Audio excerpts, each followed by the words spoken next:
घर हो या स्कूल, उसकी शरारतें कहीं नहीं रुकती थी। आशीष को पढ़ाई से भी उतनी ही नफरत थी।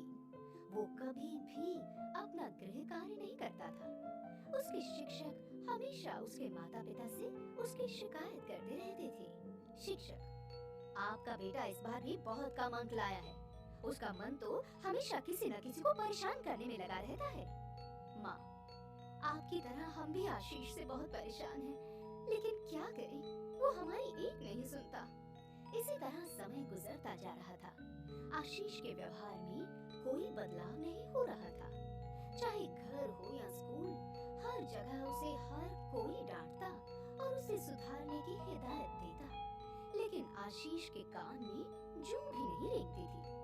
एक दिन सुबह सुबह जब आशीष स्कूल जा रहा था, तब उसे रास्ते में एक टोपी दिखी। टोपी बहुत ही सुंदर थी।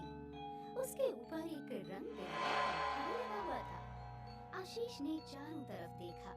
पास के घर से एक लड़की उस टोपी को उठाने के लिए आ रही थी। आशीष तेजी से दौड़ा और टोपी उठाकर भागने लगा।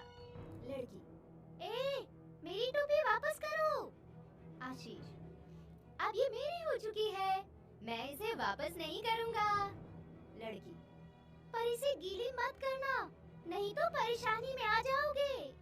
आशीष उस लड़की की बात को अनसुना करके भाग गया।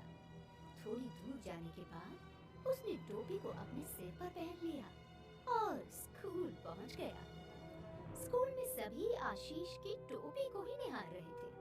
वो टोपी सच में बेहद खूबसूरत थी। उस दिन आशीष के स्कूल में एक टेस्ट था। आशीष ने कुछ भी नहीं पढ़ा था, लेकिन जैसे ही प्रश्न पत्र उसके हाथ में आया, सभी प्रश्नों के उत्तर आशीष की आंखों के सामने घूमने लगे। ऐसा लग रहा था जैसे वो सदियों से उसे पढ़ता आ रहा है। आशीष ने सबसे पहले टेस्ट पूरा करके अपनी आंसर शीट शिक्षक को पकड़ा दी। शिक्षक, लगता है आज भी तुमने कुछ नहीं पढ़ा। ऐसा ही चलता रहा तो तुम अगली क्लास में नहीं पहुंच पाओगे। आशीष, नहीं गुरुजी, मैंने सब कुछ लिखा है। शिक्षक, वो तो परिणाम आने पर ही पता चलेगा।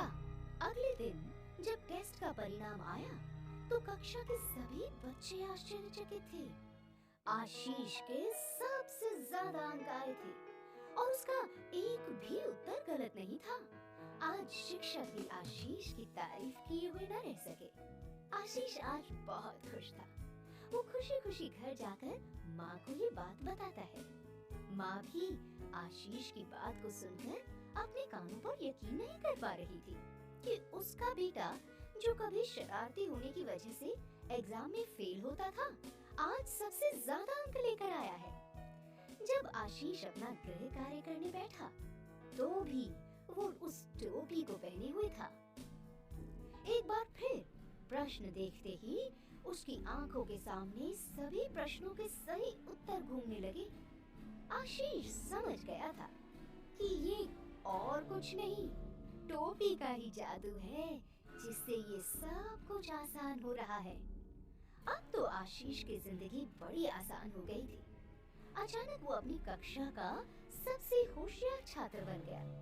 सभी शिक्षक और बच्चे अचानक उसकी तारीफों के पुल बांधने लगे थे। उसके माता पिता भी अपने बेटे में आए इस बदलाव को देखकर बहुत खुश थे। 2 महीने बीत गए। एक शब्द भी बिना पढ़े कक्षा के हर टेस्ट में प्रथम कैसे आते हैं, ये या तो आशीष को पता था या फिर जादुई टोपी को। शिक्षक, आशीष, कुछ दिनों बाद परीक्षा शुरू हो रही है। मैं चाहता हूँ कि तुम परीक्षा में भी अच्छे अंक लाओ और कक्षा में प्रथम स्थान पाओ। आशीष, जी गुरुजी, मैं प्रथम जरूर आऊंगा। आशीष को यकीन था कि वो अपनी टोपी की मदद से एक बार फिर आसानी से अच्छे अंक ले आएगा और परीक्षा में भी प्रथम आएगा। खैर, देखते देखते परीक्षा का दिन भी आ गया। आशीष बड़ा सज सवर के सिर पर टोपी पहनकर घर से निकला, लेकिन रास्ते में बहुत तेज बारिश आने लगी। क्योंकि परीक्षा शुरू होने में ज्यादा वक्त नहीं बचा था, तो आशीष भागते हुए स्कूल पहुंचा। उसके कपड़े और टोपी सब सब गीले हो गए थे। वो अपनी टोपी को निचोड़कर फिर से पहन लेता है और परीक्षा में बैठ जाता है। जैसे ही उसके हाथ में प्रश्न पत्र आया तो उसकी आंखें फिर से चकराने लगी।